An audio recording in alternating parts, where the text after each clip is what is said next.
우리 친구들은 멋있는 왕자님, 예쁜 공주님이에요. 우리가 왜 왕자 공주일까요? 하나님께서는 우리의 왕이세요. 하나님께서 예수님을 믿는 우리 친구들을 하나님의 자녀로 삼아주셨어요. 하나님께서 왕이시니 왕의 자녀인 우리가 왕자 공주가 되는 거예요. 우리가 왕자 공주가 되고 싶다고 될 수 있는 게 아니라 왕의 자녀인 우리에게 왕자 공주로 불러주셨기 때문에 우리는 하나님 나라의 왕자 공주가 될 수 있어요.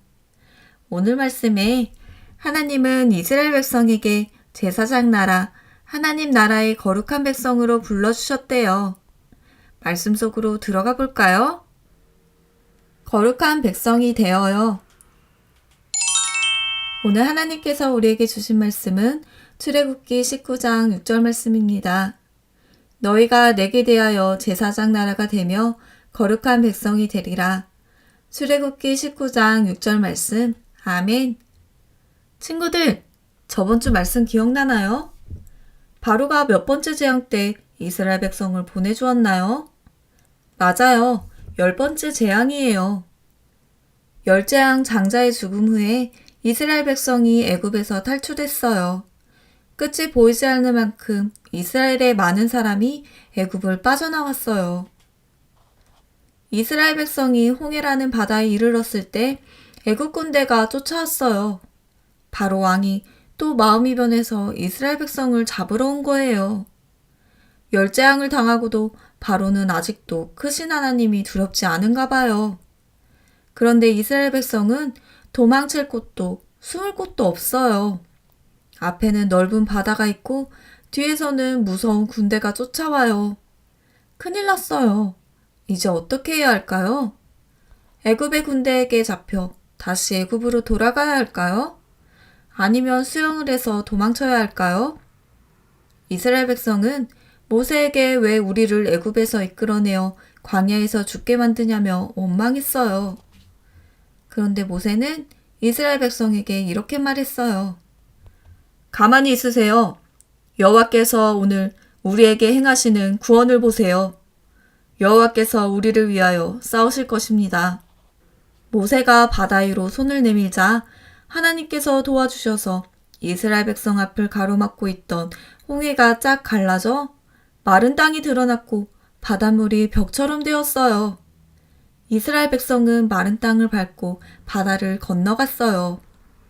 바로의 군대가 바다에 들어가자 하나님께서 바다를 다시 덮으셔 애굽 군대가 하나도 남지 않고 물에 빠지는 놀라운 일을 보여주셨어요. 무사히 홍해를 건넌 이스라엘 백성은 하나님께 감사하며 찬양했어요. 이스라엘 백성은 하나님께서 약속하신 땅을 향해 계속 나아갔어요. 하나님은 낮에는 구름기둥, 밤에는 불기둥으로 인도해 주셨어요. 그렇게 3개월이 지났어요. 홍해를 건넌 다음에는 쫓아오는 군대도 없으니 편할 것 같았지만 전혀 그렇지 않았어요. 시내 광야에 도착한 이스라엘 백성은 너무 힘들었어요. 왜냐하면 광야에는 물도 없고 먹을 것도 찾기 힘든 곳이거든요. 그곳에는 시내산이라는 높은 산이 있었어요. 이스라엘 백성은 시내산 앞에 천막을 쳤어요. 하나님께서는 이스라엘 백성의 대장인 모세를 시내산으로 부르셨어요. 시내산에서 하나님께서 모세에게 말씀하셨어요. 너희가 내 말을 잘 듣고 내 언약을 잘 지키면 너희가 내게 대하여 제사장 나라가 되며 거룩한 백성이 될 것이다. 하나님께서는 많은 나라 중에 이스라엘을 하나님의 나라의 백성으로 선택하셨어요. 그런데 하나님께서는 이스라엘 백성에게 내 말을 잘 듣고 언약을 지키라고 명령한 것이 아니라 약속을 잘 지킬 것인지 물어보셨어요. 약속은 어려운 말로 언약이라고 해요. 하나님의 언약 백성이 되려면 하나님이 정하신 하나님의 법을 꼭 지켜야 해요. 이스라엘 백성은 하나님의 언약을 지킨다고 했을까요? 이스라엘 백성들은 하나님의 말씀을 듣고 정말 좋았어요. 그래서 앞으로 하나님의 말씀을 다 지키고 잘 따라서 하나님의 자랑스러운 백성이 되고 싶다고 했어요. 하나님께서는 이스라엘 백성이 언약을 지키면 제사장 나라가 되고 거룩한 백성이 될 것이라고 하셨어요. 이스라엘 백성이 애굽에서 노예 생활을 할 때 하나님은 모세에게 내 백성을 보내어 나를 땡땡할 수 있게 하라고 하셨어요.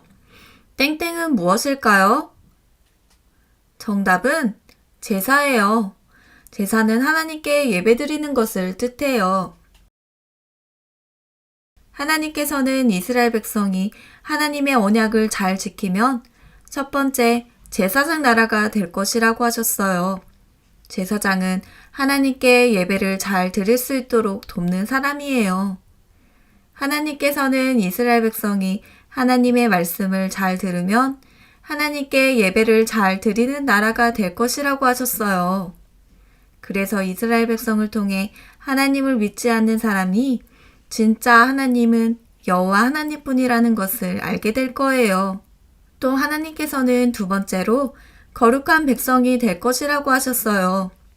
하나님께서는 이스라엘 백성이 믿지 않는 사람들처럼 하나님의 말씀대로 살지 않고 죄를 짓는 것이 아니라 하나님의 뜻을 지키며 사는 거룩한 백성이 되기를 원하셨어요. 하나님께서는 이스라엘 백성뿐만 아니라 우리 친구들도 선택하셔서 왕같은 제사장, 거룩한 백성이라고 부르세요. 하나님은 왜 사람을 만드셨을까요? 사람의 최고 목적은 하나님을 영화롭게 하고 그분을 영원토록 즐거워하는 것이에요. 우리는 하나님께 영광을 돌리기 위해 태어났어요. 하나님께 영광을 돌리는 것은 무엇일까요? 내 마음과 내 뜻대로 살고 싶은 마음을 내려놓고 하나님 말씀대로 살며 하나님께서 기뻐하시는 예배를 드리고 그로 인해 우리가 즐거워하는 것이에요. 우리도 이스라엘 백성처럼 하나님께 구별되고 선택된 자들이에요. 하나님께는 우리 친구들에게도 내 언약을 지키고 제사장 나라가 되며 거룩한 백성이 될 것인지 묻고 계세요. 우리 친구들은 하나님의 언약을 지킬 준비가 되었나요? 제사장 나라와 거룩한 백성은 하나님의 말씀대로 살고 하나님께 기쁨으로 예배드리며 영원토록 즐거워해요. 제사장 나라와 거룩한 백성의 어린이는 어떤 모습일까요? 교회에 나와 예배 시간에 전도사님의 설교를 통해 하나님은 어떤 분이실까? 궁금해하며 하나님의 말씀을 들어요. 공과 시간에 선생님과 함께 성경을 배우고 오늘 들었던 설교 말씀을 친구들과 선생님에게 나눠요. 집에서는 부모님과 함께 성경 동화를 읽을 수 있어요. 요절암송을 외우는 것이 힘들지만 열심히 노력해서 암송하고 성경 말씀을 기억하며 살아요. 하나님은 이스라엘 백성에게만 아니라 우리 친구들에게도 제사장 나라와 거룩한 백성으로 부르셨음을 꼭 기억하세요. 오늘의 말씀을 기억하며 고백해 볼까요? 나는 하나님의 거룩한 백성이에요. 하나님 아버지 감사합니다. 우리를 제사장 나라 거룩한 백성이라고 불러주셔서 감사합니다. 하나님의 백성답게 예수님을 믿고 하나님 말씀대로 순종하며 하나님께 영광 돌리며 살 수 있도록 도와주세요. 예수님의 이름으로 기도합니다. 아멘.